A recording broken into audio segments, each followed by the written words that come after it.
Pass at the 20, lots of room at the 30. Headed to the near sideline, one man to beat. Makes the move at midfield. Coming to the near side at the 30. He's at the 20. He's at the 10. 5. Touchdown, Kentucky! Here we are with another episode of Believe in Kentucky. Aaron Gershon for the Cats Pose. From UK quarterback Jalen Whitlow. Fellas, we are talking about history that was made just a few days ago at Kentucky Pride Park. Host a Super Regional, win a Super Regional. Now you get to go to Omaha. AG got to pack a bag. I was thinking, it's your first time packing in the summer. No, you last year, so you done this summer traveling before. So yeah, no, SEC Media Days is usually the only work trip in the summer, but I've been to Omaha in the past, and just not for the NCAA baseball tournament or College World Series rather, and Kentucky getting the job done this year, and we're going. So I'm really excited to cover that this weekend, starting this weekend, head out there on Friday, and it was quite the weekend here in Lexington to hold that Oregon State offense that is led by Travis Bazzana, who's probably going to be the first overall pick in the upcoming MLB draft, and hold him and a bunch of other studs in that lineup that they have to 3 hits and 2 runs on the weekend was quite the effort, and got some timely hits, had some great base running, and the crowd I thought was just electric all weekend long. So super fun weekend here in Lexington, and the reward for the team will be Omaha. Absolutely, Jelly. You spent a lot of time at the baseball games when you were at UK, and now here we are a few short years later, new stadium, win a regional, going to Omaha, man. Yeah, man. And I remember seeing the quote that Aaron posted that the head coach was saying how nobody believed that this is a job where you can take a team to a College World Series, and we can say that they've overachieved. But however, I mean, the truth is, man, is Kentucky baseball has a higher ceiling than what most people believed. You know what I'm saying? I think you can get good players there. You can, make the College World Series at the University of Kentucky in baseball. So I didn't believe that, but the fact that somebody told him that, as the head coach is kind of crazy. But good for him, man. Proving the doubt is wrong. And shout out to the players, man. Like I said, they representing well, man.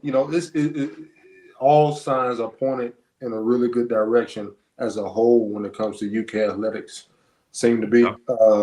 So that's good, But yeah, shout out to the baseball, man. Like I said, holding a team like that to 0 points in a game, that's impressive. So shout out to them. Good luck to them in Omaha. We'll definitely be watching and keeping up with it. And like we talked about earlier, man. Hopefully, we get a chance to see a Tennessee Kentucky College World Series game. Could you imagine? That would be unbelievable. Man, look, we've seen SEC versus SEC there before. We've seen it in football too, but seen it in Florida and South Carolina was going head to head in the World Series a few short years ago, I think. Yep, last year LSU in Florida. Yeah. So definitely happened again. Jalen, you talked about your Tennessee people. Look, when Tennessee won the series in Lexington, took 2 out of 3, I was already getting texts about how we getting y'all. We beat y'all in football. We beat y'all in baseball. We beat y'all in basketball. I was like, hey, we split in basketball. Pump your brakes. Oh. And so, but they can't wait to just start chirping. So, so if it happens, I guess first of all, I got to wait for Tennessee not to win it. But I got it locked and loaded because Kentucky baseball has proven that they can make it to a College World Series. Are y'all ever gonna get to a Final Four? I mean, come on. We was the last SEC team to get to Omaha. Right. Check. Still waiting on y'all to make a Final Four. I mean, I'm just saying. This is the truth. This is the truth. So, Aaron, I mean, you're going Friday, so yes, you get there and you'll have at least the most of the day Saturday to acclimate since it's an evening first no, pitch. it's the first 2:00 Oh, Eastern. Yeah, so I do right. not. Thank you. We'll have that on. Oh, yeah, you're good. We'll have that on Sunday though. Sunday, win or lose, will be an off day. So yeah, it'll be right once we get there. No shenanigans Friday night by any means, but they'll play Saturday at 1 local time against the North Carolina State team that was one of just 2 teams during the regionals to go on the road and win. It was just them and Florida up at Clemson. So you look at NC State and you're like, when you look at their numbers, they're not like top 10, 15 in the country in any stat category. And you're kind of like, how did they kind of get here? But, they're a program with a lot of pedigree. The coach has been there for 28 years. I believe it's his 3rd College World Series trip with them. This is a rematch, if you remember, the 2017 Lexington Regional Final. Nick Mingione's first year where they were able to go to Supers and play Louisville. They had to beat NC. They lost to NC State in the winners bracket, and then they had to come back and beat them twice to win the regional. So there's some NCAA tournament history between these 2 teams, but this NC State team, they don't have that dominant ace like Oregon State had, but they have a pretty good offense. They have 3 really good bats in the middle of the lineup. Their third baseman's a 380 hitter. Their catcher is a projected 2nd-round pick, hitting 300 with 19 home runs, and their first baseman can really swing it too. But this is not your typical Omaha team, just from the standpoint of they don't really dominate in any statistical category. Like they're 51st in runs scored. I have it in front of me here. 92nd in batting average. 33rd in home runs, pretty good, but not earth-shattering. And then ERA, they're 154th. So it's like, how do the Pac-9 quite get it done? That's what they call them, the Pac-9. But they have a lot of pedigree in that program. They're going to be confident coming on a road series win at Georgia, and it's going to be a fun, exciting game. And the winner of this one, Kentucky, if win or lose, Kentucky will play an SEC team on Monday, rather, because Texas A&M and Florida is the game that is paired on Kentucky's side of the tournament bracket here. So we'll either get a rematch of what was a really intense series down in Gainesville on Monday, or Kentucky will play Texas A&M, who they did not play during the regular season this year, but A&M was at Kentucky Proud Park last year and took 2 out of 3. A&M was also a team that made it to Omaha last year as well. So a team that has a lot of momentum and would be kind of a revenge spot for one key Kentucky reliever in Robert Hogan, who's a transfer from A&M. So there's a lot of storylines just in what the Monday and Tuesday, the Saturday and Monday looks like for Kentucky, and it starts with NC State. Absolutely. Speaking of draft projections, where is Nicholson right now? As far as he's not really showing up on many boards. That's what's so impressive, right, about this team. And obviously, look, I don't think anyone baseball, there being 20 rounds, it used to be 40, but now we're down to 20 rounds. I've never seen a 20-round mock draft, but I just go based on MLB.com's top 200 prospects, and he's not there. The only ones who are there are Ryan Walshman at 39, Travis Smith at 178, Emilian Petre at 185, and that's it. And that's what kind of makes this group special in my eyes. Is it's kind of, I don't remember if I made this point here or if I made it on with Dick Gabriel on Big Blue Insider, but it's kind of like the anti what the basketball team was under Cal, right? Where it's a bunch of scrappy guys. There's some draft picks on this team, like Waldschmidt, I think is going to be a pro player. Petrie, if he goes this year or next, he's going to be a pro. I think Mason Moore has a pro arm, whether that's this year's draft or next year's draft, regardless.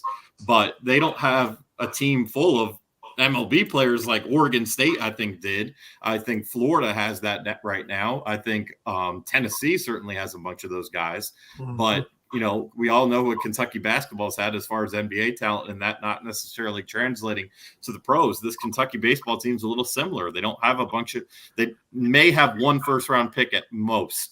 They don't have anything outside of that in the first round. They just have a bunch of scrappy dudes and a bunch of really, really good college players that know how to win. And some of them have been in this program for a while, like Ryan Hagenow. Others have been transfers that have fit right in with the culture, like Robert Hogan and Cam O'Brien, but they don't necessarily have that star talent. I think that's why, including me, it's taken a lot of people quite a while to fully buy into this Kentucky team, because when you watch them, you're like, man, there's not that superstar, but they find ways to win, and it's got them all the way here to a place they've, obviously never been to in program history. So the formula is working. I just thought he would have made himself draftable.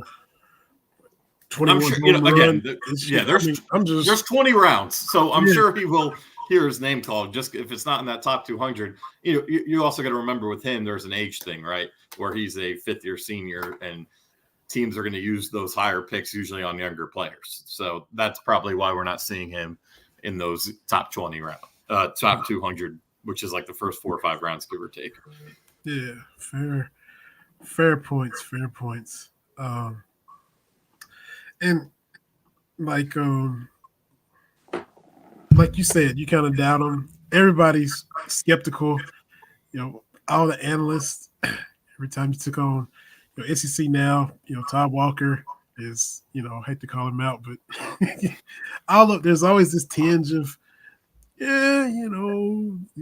Tennessee's loaded, everybody else is this, everybody else is that. Men just doing a good job. They play small ball. They're they're plucky. That was the vibe you got. Walker picked them, his most vulnerable of the 5 SEC teams. I knew he was going to pick Kentucky. He did. And, if he said tough draw, Oregon's a tough draw for Kentucky. He said that multiple times, and Kentucky just went out and shut down this tough draw. Name recognition, of course, Oregon. They're multiple-time World Series winners, but none of that mattered. They rolled right through that, just like they did the regional. Everybody's worried about Indiana State in the regional. Indiana State lost their first game. Yeah, and they lost their coach. Yeah. So they just keep on keeping on. Basically, is what this Kentucky team is doing, man. It's unbelievable. Yeah, and no, I'll be honest with you. I mean, just from everything I just said, it took me a while to get around, and I've obviously been to every game I've been to this year. By the way, they've won every game I've covered, every single one. So we'll see if that carries any weight in Omaha. But you're gonna get a bookie. Come see you soon. Yeah, exactly. If they win the first one, because I think they'll win the first one with everything I just said about NC State. But if they win the first 2 in Omaha, yeah, we'll start talking about it more. But they're just gritty, man. And I mean, look, last year it was kind of the same story, right? Where they didn't have. I'm trying to think. They didn't have that many draft picks off last year's team during the 2023 MLB draft. I'd have to go back and look to see just how many they had. I think it was 3. I think it was Strickland, Cotto, and then Logan Martin. Yeah, 3 draft picks last year. So they're kind of doing the same thing again this year, maybe with a couple more. And that's why I think it has been, and I understand why some of the national media has had a hard time coming around. Indiana State has a team. They're having a mass portal exodus right now with their coach leaving, but those names that are popping out from those programs, you see, they're like the most coveted guys in the portal because they're really good players, and they were a team that went to Supers last year. And then Oregon State, there's like 8 or 9 future pros on that team, including the number 1 pick. So you understand the logic. And I didn't pick against Kentucky. I thought they'd win both this Super and regional. I thought it would be go to Game 7, Game 3, respectively. I didn't think they'd just kind of cruise through it like they have. But I do understand why there's some hesitancy. But when you watch them play, man, and they're just so scrappy and relentless, and I feel like every time they fall behind, they're come back in the next inning. It's just this team hates seeing their name losing on a scoreboard. It's really, really impressive stuff to watch. I mean, but they never trailed at any point in the 5 games that got into Omaha. They never trailed. In regionals or super, they had a tie game in Game 2 against Oregon State. It was 2-2. Gave them those runs. Gave them those 2. Gave them those 2 runs.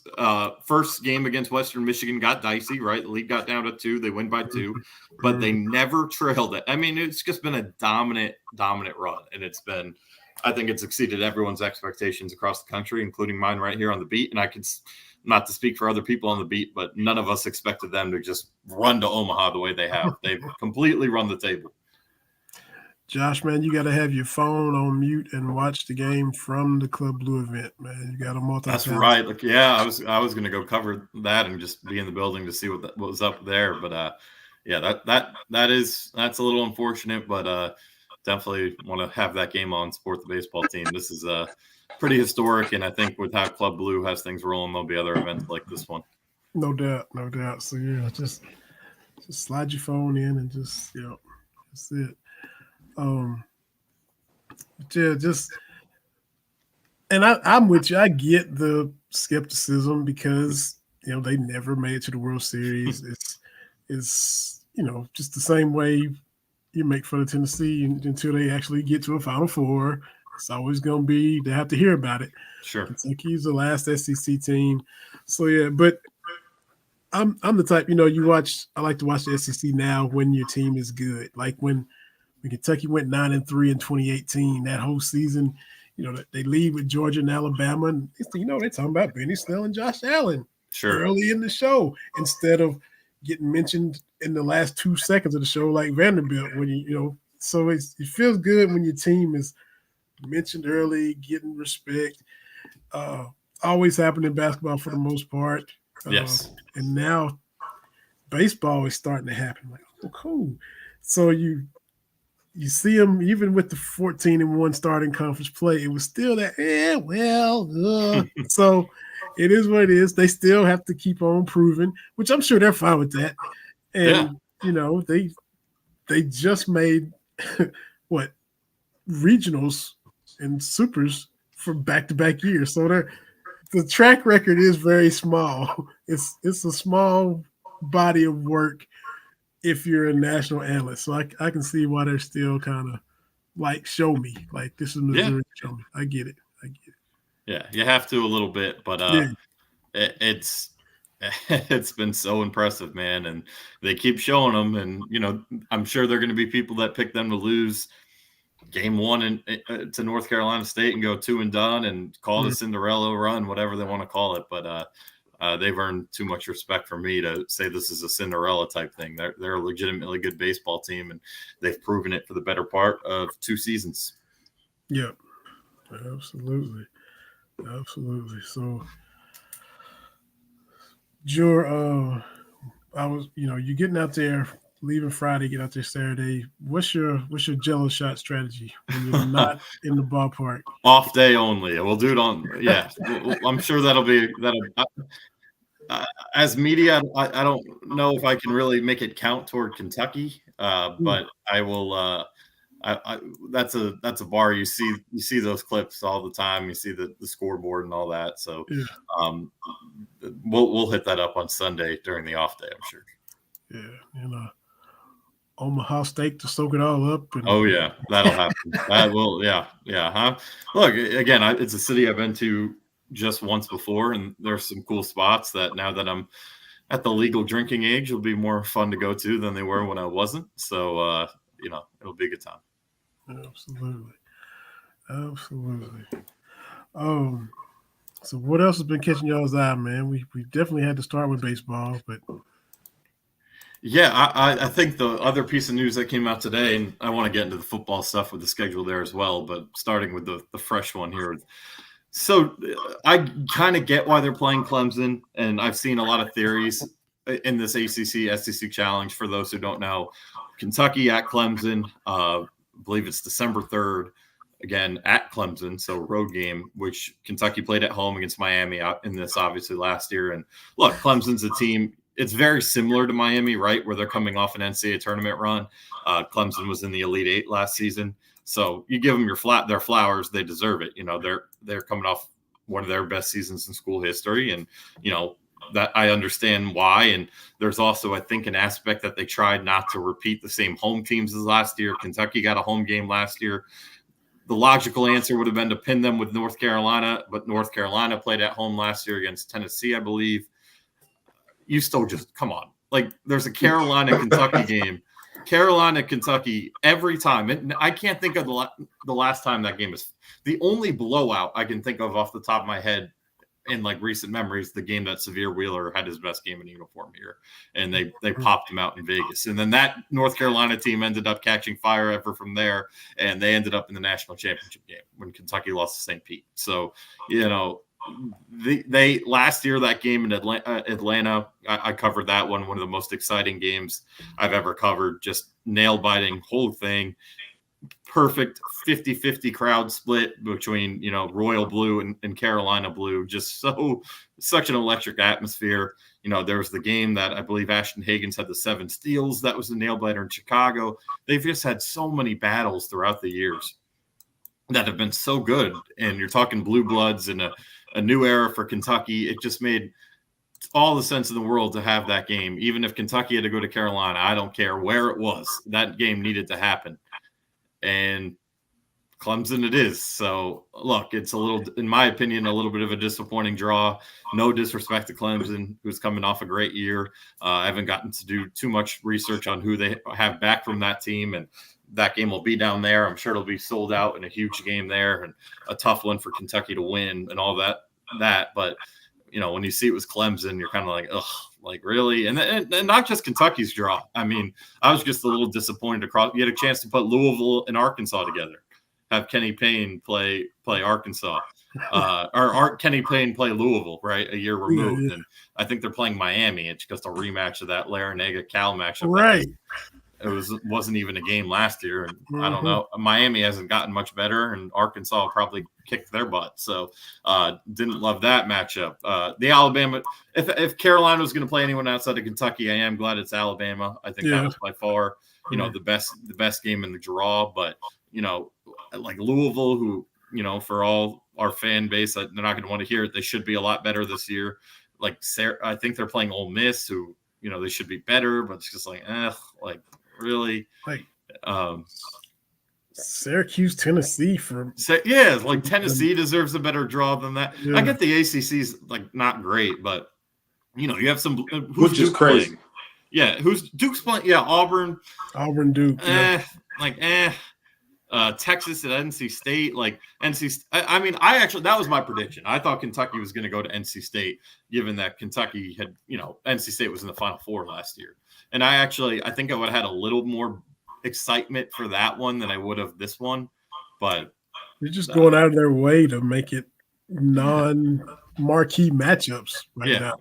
It's just not like South Carolina's coming off an NCAA tournament run. They're going to Boston College, Georgia Tech and Oklahoma. It's just, I don't know, man. Notre Dame and Georgia, it's just icky. I'm not very happy about it. They're working hard to make it meh when they don't have to. Honestly, I think the third best game on paper might be Pittsburgh at Mississippi State, who are sneaky good. Both were sneaky good last year, and they played each other in the NCAA tournament 2 years ago. That's how down bad this thing is. So. I mean, we like us. Just get ready. It'll be Kentucky, Boston College next year at this rate. At this rate, yeah. They won't. There's no reason they can't play Duke next year. They will not play Duke in the Champions Classic next year. They might. They won't even be on pace to play Carolina either. Could they be on pace? I don't know how the CBS is going to change going forward with the 2 Big Ten teams being part of it. I know this year it's fine because they don't play each other, but they missed an opportunity for a blue blood matchup on a home court. When's the last time Kentucky went to Carolina or vice versa? I think vice versa. Anthony Davis, didn't they play against Carolina here? Yeah, they played in Lexington. Okay, so that was probably the last home game in that series. True home game for either side. Yeah. Probably so. Yeah, so they missed an opportunity. Maybe. Clemson, no offense to Clemson. Again, Clemson might win that game, for all I know. But even if they do, I'm not excited. I way rather go make that drive to Durham than make a drive to Clemson. And again, no offense, I'm excited to.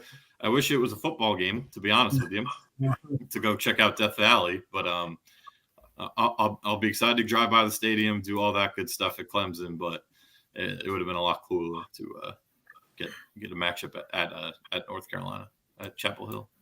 Mm-hmm. So you all for the Kentucky North Carolina 2J? Yeah, man, you gotta have some people in the room who do a better job than that, man. It just is what it is. It's almost, what are they doing? Missed opportunity possible. Yeah, exactly. You can get a field grader to do better than that. So again, most of those games you won't see me watching. No. It just is what it is. Obviously, I'll check out Kentucky, but everything else, man, for the most part, Yeah, I do like Bama Carolina is a good one. If it were not going to be Kentucky, Bama Carolina is that's going to be a great game. That's probably, in my opinion, it's probably the best matchup. By a mile. Yeah. But one, like you said, I do agree with you with the Mississippi State Pittsburgh thing. I love watching Mississippi State play basketball. Yeah. Scrappy team, play fast.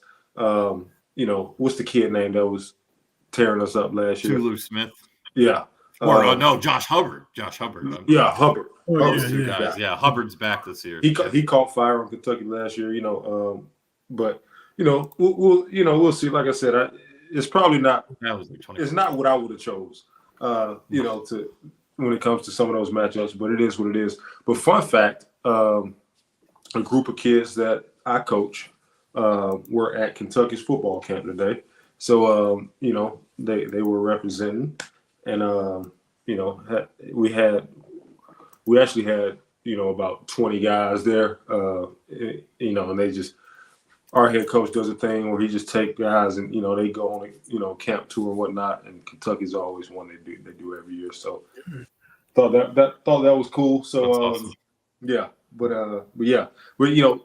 maybe that's a segue to some stuff that we really know we want to talk about, which is some football. But yeah, hey, look, the schedule and the times and all of that stuff coming out, it's just the countdown has started, man.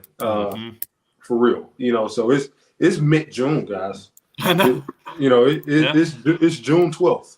SEC Media Day is a month away, man. Yeah.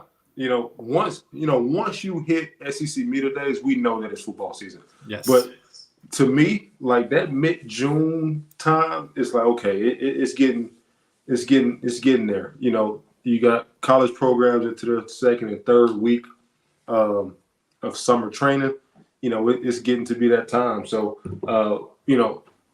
I did like, the times and how they had everything scheduled out when it comes to those games. I did like it. So what y'all think about it? I love it. I love the early planning. I think it's great for the fans. I think it's great for us who plan our lives around where we got to be every Saturday, for 3 months. But I love it for the fans more first and foremost. I mean, before I was covering this as my job and I just wanted to go to a game, especially on the road, like it was a pain in the butt not knowing the game time until 13 days in advance. You want to be able to plan. You want to say, okay, it's a day trip. We'll stay a night, or it's a morning trip and we'll stay the night of the game. We're going to stay the night before. It's just like, it's so much better for the fans. And yeah, there are, I think 4 games that are going to be flex games where it can be in either late afternoon slot or late morning slot or late night slot. So, there are 4 up in the air, but at least you take the early afternoon element out of it, and maybe you say, okay, we'll get there in the morning and, we'll stay Saturday night type thing. So I'm so happy that they decided to do this, and they're going to do this going forward. And I also I actually have no gripe with any single game time I know the gripe that fans have right now is that the game at Ole Miss is going to be another 11 a.m.er, but I like it personally. I think I'm glad not to make the drive from Tupelo to Oxford in the middle of the night. I've done the drive from Starkville to Tupelo in the middle of the night. Not fun. So that's one. And 2, it was an amazing atmosphere at Ole Miss a couple of years ago. One of the better atmospheres I've actually been a part of. I think it's up there for sure. So I would expect it to be the same way. And I think it also helps Kentucky a little bit that maybe, Ole Miss it's a different Ole Miss team that they played. Obviously, this is going to be a really, really good Ole Miss team. That maybe it'll help them. Maybe they'll sleepwalk into that game a little bit. So I like that game time. Obviously, you have your October home games are either going to be late afternoon or night. That works well with Keeneland. With the Auburn game being at night, the Florida or the Vanderbilt game being a late afternoon or night game. The South Carolina game at 3:30 first weekend. Love it. Georgia being a night game at home. Can't even remember the last Georgia night game at home, maybe 2016 off the top of my head. So I love it. I think Kentucky got a great draw as far as times go for both fans and for themselves. And I just love that it's here now on June 12th, and we're not waiting for 13 days before the game to know what time they're going to kick. Tennessee was a night. Tennessee's a night. That's probably the worst. That's probably their worst draw. is Tennessee being a nice. You think so? Yeah, because they go to Knoxville and they just get annihilated. I feel like anytime they're in the game at Knoxville, it's a day game. So that one maybe not. I'm sure they'll bring out the black jerseys and stuff again and say it's because we're not playing a rival. But what better opportunity to beat Tennessee at night in Tennessee? That would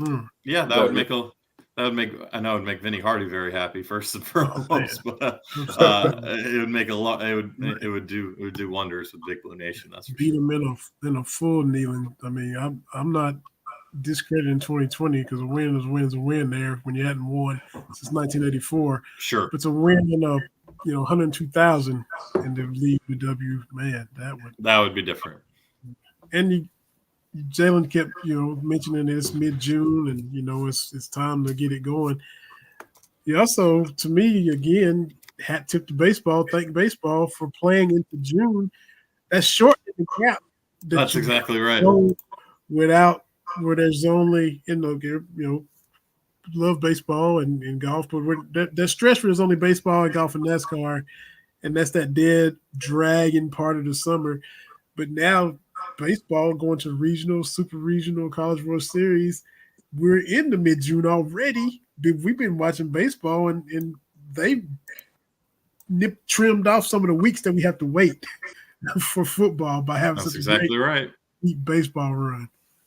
So, yeah, no doubt about it. No doubt about it. I think that's a talking point I've heard from a lot of fans and couldn't agree more. I mean, baseball could be playing up to the last, they could be playing in the late June here. So, and football media days is in mid to late July. And then, fall camp is first week of August and it's talking season. And before you know it, it's a late start, August 31st kickoff this year, a little earlier, a couple of days earlier than the last couple of years. So, you go straight from the, however long the baseball season lasts to the media day. This year, some people will be excited. You got the La Familia, the basketball tournament team playing some games in Europe. Eric Bledsoe and a lot of those former Cats are coming back. They got a squad. Killing Grady, they got a squad. A lot of fan favorites too. I mean, I'm talking Willie Cauley-Stein. You mentioned Bledsoe. You mentioned Grady. I think they added Nate Sestina today, if I'm not mistaken.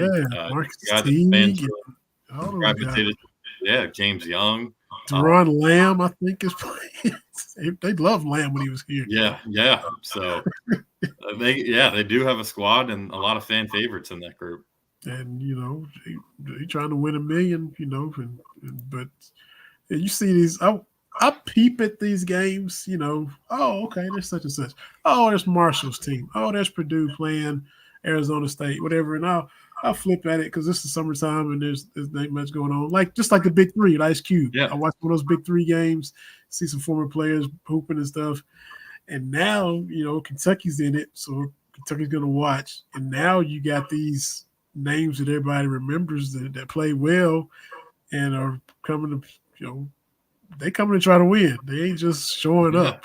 So and probably if you look at the team that has the second most talent in this thing, it's Louisville. So I think Russ Smith is playing, if I'm not mistaken, right?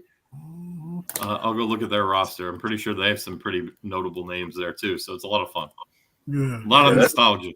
That'll buy you another week or so in the summer that everybody's watching that. So the next team, we kicking off, Jay. When does that start again? July 19th. July 19th, yeah. That's pretty cool, man. I mean, so many big all these different schools playing, man. Yeah, I mean, Louisville's got Montrezl Harrell, Peyton Siva, Russ Smith. I mean, Kyle Couric, Chris Jones. There's some names there. Mm-hmm. Wow. So you have a Kentucky-Tennessee College World Series and a Kentucky-Louisville TBT matchup. Let's go. Yeah. Oh, man. That'll keep people on their toes. It sure would. And like you said, Jalen, just fans of Flames and the hate that are already there, man. That's all it is. It's there. It's there. And like I said, I just got to, I just got a feeling that if that Kentucky-Tennessee World Series, College World Series thing happen, oh, man. You may see some people. I see a lot of in South Carolina and when I'm in Atlanta, I see a lot of Kentucky paraphernalia. tags, stickers, bumper stickers. I mean, even down here in South Carolina, you would be shocked at how much it just shows you how big the fan base is, how big the alumni base is. I mean, it's huge, and you don't really realize that until you're in other areas of the country, and you start seeing it. So that's always good. Like I said, there's going to be a lot of people entertained this summer. There's a lot going on, so that's always good. Like you said. This time in the summer, if I ever get time to turn on the TV, which I usually don't, if I do, there's nothing on but, like I say, NASCAR, golf, whatever. So it's good that Kentucky baseball is still playing, and hopefully they can keep this thing going for another week or whatever it is, and so we can see what's going on. And this is, look, we're used to it in March Madness. Been watching the tournament for years. Yeah, you got to win 6 games to win the national championship. You got to win 4 to get to a Final Four. It's Kentucky fans. That's in your DNA, that conception. I mean, you just know this. But this postseason baseball, this is a grind, man. Like the regionals are tough. You saw how many teams that didn't even win their regionals. Then you got to go to super regionals, which are ridiculous too. And look, Georgia lost at home. Clemson lost at home. You've seen all these teams hosting a regional and still, losing 2 out of 3 or getting swept at home. So then you got to do that just to get to Omaha. Then it's double elimination until you get to the final series, and then you got to win another series. That is, man, you done played 55 games in the regular season already. Then you start this. Whew. And I haven't really watched baseball super close, but of course now that Kentucky's pulled everybody in, the highs and lows of this postseason is, the LSU fans, the Tennessee, those baseball schools are used to this, like we are in basketball. But the new postseason watchers are like, whoo, this is a gauntlet, man. Yeah, it is. It is a true gauntlet, and it gives you I think it gives you perspective on just how hard the Major League Baseball season is, where they play 162, and then you got 12 teams playing more in October. But no, this college season is an absolute grind. I think that's, it explains some of the reason why Kentucky's bullpen went through it late in the regular season, why some other teams' bullpens go through it, because, man, it's 55 games. It's every weekend, 3 games a weekend, 1 to 2 games during the middle of the week. And, if you're fortunate enough to play in the postseason, those regionals they're brutal, especially the regular regional. If you're not cruising through it, like most teams don't, if you're just not playing those 3 and 3, like you could play 2 games on Sunday and another on Monday when you just played on Friday and Saturday. It's crazy how big of a grinder it is. You could be playing 5 games in 3 days. That's 9 innings plus, and using so many different arms, and day and age when pitching arms just, guys get hurt more than they don't at this rate in sports with pitching. So it's an absolute grind, and this baseball team has withstood it all so far, and they've gotten to the final chapter of it. Yeah. Going back to Josh, appreciate Josh in the comments. Appreciate everybody on this live streams, Facebook, YouTube, Twitter, consuming the show live, or where you get it. The atmosphere, to grow better than Gainesville, makes to grow better than the Swamp. Being an 11 a.m. game, plan on just making it a one-day trip. And now you can do that. You can actually plan. The schedule and information and getting that to you way in advance. Now he already set. He already has his plan. Mm-hmm. That's how it should be. Mm-hmm. Yeah. Mm-hmm. Absolutely. So at least somebody getting something right. The ACC, SEC challenge is a hot mess, but just scheduling and the way, since we don't have the SEC on CBS anymore, now it's just ABC, ESPN, and all that. Now we can get stuff like this, get your information way in advance, and go ahead and plan out how you want to approach that Oxford trip. So works out good. So You happy with your Yankees, Aaron? Man, I know you hard on them a lot. Everything good right now in Yankee land? Everything's great right now. I can't complain. Being what are they now? 48-21. They're winning 8-2 right now. So yeah, I'm content. I'm I'm sure it'll come back to bite me later, but I'm content right now. Hey, but y'all just like Kentucky, man. Y'all expect wins every night. Y'all expect 162-0 in a World Series. Yeah, yeah. It's been by Yankee standards, it's been an eternity. So we'll see. Hopefully, this group can keep it rolling and add some pieces they need badly at the trade deadline. But it's been exciting so far, to say the least. Yeah, for sure. The other big news outside of our world, Kentucky baseball is dominating it, but Jerry West passed away today. A true legend. I mean, West Virginia, he was a legend in college. A logo, man. Yeah. Y'all know I be trying to mess with the screen share stuff. Let's see if I can do it. I don't know if I got it or not. But yeah, he went to the finals against your Knicks, Aaron. Yes. Lost in 7 games and was still the finals MVP. Yeah. Like, that don't happen. Not anymore. Like, you don't win a championship, but you still the finals MVP. Game 7 against your Knicks had 43. And game 1, I think he had 53 or something like that. So that's, he bookends a series with just insane games. The logo won a championship finally because he kept getting beat by Bill Russell and the Celtics. They would get there and couldn't beat the Celtics. So when he retires and he's the GM, he put together Magic-worthy Kareem Showtime when it was Celtics and Lakers in the 80s. When that's done and over with, he puts together Shaq and Kobe. He trades Vlade Divac to the Hornets for the right to draft Kobe, then signed Shaq when Shaq's a free agent from Orlando. So, I saw people online talking about what'd you do this week? I traded for Kobe and signed Shaq. That's a pretty good week, Not horrible. So all those banners that these Lakers fans have, I mean, his Jerry West fingerprints are pretty much on all of them. It's unbelievable. Yeah, that's crazy, man. Rest in peace, man. The logo, he's the logo. I don't know if that logo ever changed. Shouldn't. I don't know if it'll ever change. You would think by this point maybe Jordan would have taken it over, but he's the logo for a reason. And again, part of that basketball when you talk about Bill Russell, Hakeem Olajuwon, from the Lakers, Jabbar.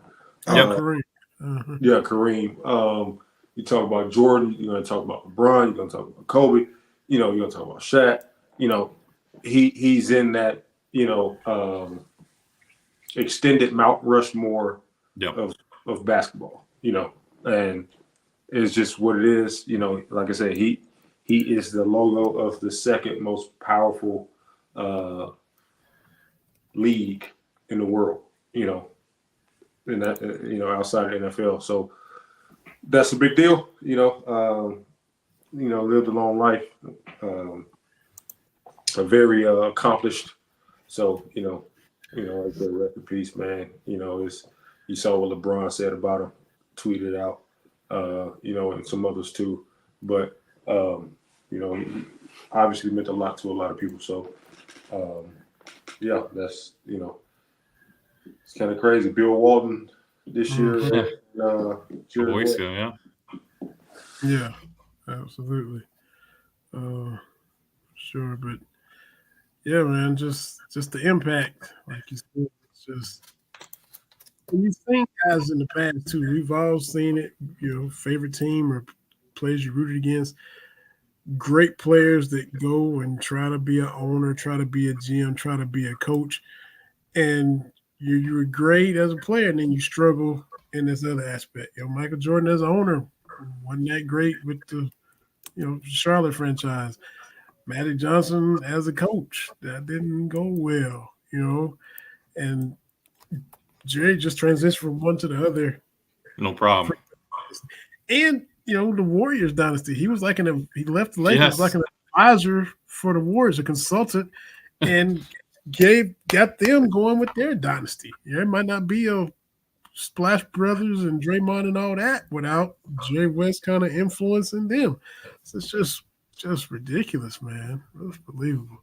Absolutely. No, he's quite literally done it all, as far as a career can go. I mean, player, executive, you name it. So even the Clippers, I think he was working with and helped bring in Kawhi Leonard, right? So just done some incredible things, and means a ton to right across the border here, 2 hours away. The West Virginia border means a lot to that state. Obviously, growing up in East Bank and then playing at WVU, so this has affected this part of the country here. Just a legend, man. I think if I remember right, I should have looked it up, but as a player at West Virginia, came in to Memorial Coliseum and I think dropped 50 something on the Cats, if I'm not mistaken. And I thought there was a story about close to coming to Kentucky. I'm sure Rupp tried to recruit him and all that. I think he maybe considered coming, but stayed in state and did his thing in West Virginia, All-American there, and went on and did his thing with the Lakers. So condolences to the great Jerry West. And now you see a lot of Lakers fans too talk about with him leaving the Lakers. Sure, they trade for LeBron and get a title in the bubble, and that's great. But a lot of them are kind of probably expected a little bit more. They won a title, but then they're struggling to make the play-in game. You got LeBron and AD. Why are you barely making the playoffs? And it's kind of been a little janky, a little dysfunctional again since Jerry West left. All the Kobe Shaq beef kind of started when he left. He kind of kept all that squash while he was there. So man, just a great dude. And if you Shaq and Kobe, if you got beef, how you gonna be disrespectful if Jerry West tells you to squash it? Because he's the reason you're there. That's right. He was a great player, but look, I signed you. I drafted you. I traded for you. So you can't. Oh, if he hit you with that, okay, yes sir, okay. You can't keep trying to act up when Jerry West is in the room, man. So, condolences, and just to have to touch on that in addition to everything else we hit as well. But Omaha, for our neck of the woods, is the main focus. The Cats left out the day, had the big send-off at Kentucky Proud Park. Aaron and Hager and your crew gonna have a send-off Friday, so have a smooth trip as possible. I wish it was a send-off to an airplane, but that's not quite. That's not going to be quite the case. But we'll make the most of it, and I'm really excited to get out there and cover this thing as long as Kentucky's rolling. And no doubt, Big Blue Nation is going to show out there. Tom Hart, if you saw his tweet where a media member and him are going back and forth, and whoever he was talking to was like, man, Kentucky ain't going to travel. They're not baseball fans. Can't wait to see all the blue out there in Omaha, man. It's going to be crazy. They will show up and show out. I don't know if they'll compete with the crowds some of the other schools will have. I mean, just think about Tennessee, just because there's an expectation, right? Maybe they book this trip a ways in advance, but Kentucky fans will show out. There ain't no doubt about it. Because like Jalen said, as broad as the fan base is, you got quite a few that'll make that 10-hour drive, but you also have Kentucky fans that are in Kansas or, Nebraska. Terry Brown, that I coach with, has gotten married and moved to Iowa. He lives 2 hours from Omaha. He's going to the game. So, people out there, Big Blue Nation out there in the Midwest, just like, in South Carolina, in Atlanta, in all those places. So, be fun to see everybody in the stands against NC State and whoever else it is, whether it's A&M or Florida after that. Florida matchup, nothing against A&M, but man, Florida, another matchup with them would be a lot of fun after the series Kentucky had against those guys down in Gainesville. That would be I'm selfishly rooting for that matchup. Yeah, for sure. I don't mean to bring the show down, but I can't not mention it. The Peachtree Center shooting in Atlanta yesterday. If y'all saw it. A couple of my aunts were victims in that shooting. My dad's younger sisters, the two sisters right underneath my dad, they were with their great aunts, my cousin's little girl. She's about 4. They just went to the food court. They'd been in Centennial Park, took her out to play, let her run through the water, let her splash around and play with other kids. She was hungry, wanted some pizza. Went in to go to the food court to get some pizza, and boom, all of the shooting broke out right there. So I talked to, been messaging with my cousin, talked with my aunt today. She was in good spirits. Both of them are okay. One got shot in the ankle. The other hit her in the leg and didn't hit anything. And she was she had us laughing at her because she was in good spirits. But all things considered, glad they're both okay. But man, just to see that, because that's you go to CNN's website, there it is, boom, the Peachtree Center, boom, and it happens so much. Sometimes you don't see them, but this one was on. You go to CNN's website, boom, there it is. Talking to my aunt, and she was like, "Yeah, Channel 2 News was calling, Channel 5 was calling, and I did an interview with such and such." And I was like, "That's funny," because Channel 11 dude reached out to me on Facebook and messaged me to see if I was related, and so I was like, I wasn't just going to give him your information. She's like, "Yeah, go ahead and give him my number because I want everybody to know how crazy this shooter was." So just glad that they are okay, but that is absolutely that's terrifying. Yeah, have 2 aunts involved in that, man. Was just a hairy motion a couple days, man. So don't mean to bring everybody down, but I'm just good vibes to my aunts and glad everybody's all right, man. Sure. No, absolutely. Thank God for that. Yeah, no doubt. That's crazy. I had a family member in some similar situation not too long ago, and it's just crazy, man. I mean, you turn on the news, you just call it the bad news. It's not the news. It's nonstop. Yeah. Terror, negativity. It's just nonstop, man. It's like, I don't know. I don't know, man. But anyway, glad they're doing well. Yeah, absolutely. In good spirits. Yeah, appreciate that for sure. So, just like I said, don't mean to bring her down, but just had to mention that and just send our good thoughts to them, and everybody be safe as well. Appreciate everybody took the time to tune in. AG, be safe heading to the Midwest. Appreciate it, man. And Jay, all your juggling, Jay. Appreciate it. All installing the offense and everything you doing, man. Y'all gonna have a good season coming up too. But appreciate y'all hopping on here and do it every week. And appreciate everybody takes the time to tune in and listen or watch and retweet and all that good stuff. And we'll be back again at the very latest next Wednesday. See how these 2 games go. And, Kentucky keeps showing out. Might have to be some emergency situations. But it's been a great season and got at the very least 2 more games to talk about over the weekend. So for AG, Aaron Gershon, the QB, Jalen Whitlow, this is Vinny Hardy for another episode of Believe in Kentucky on the Believe Podcast Network. We'll see y'all next time now.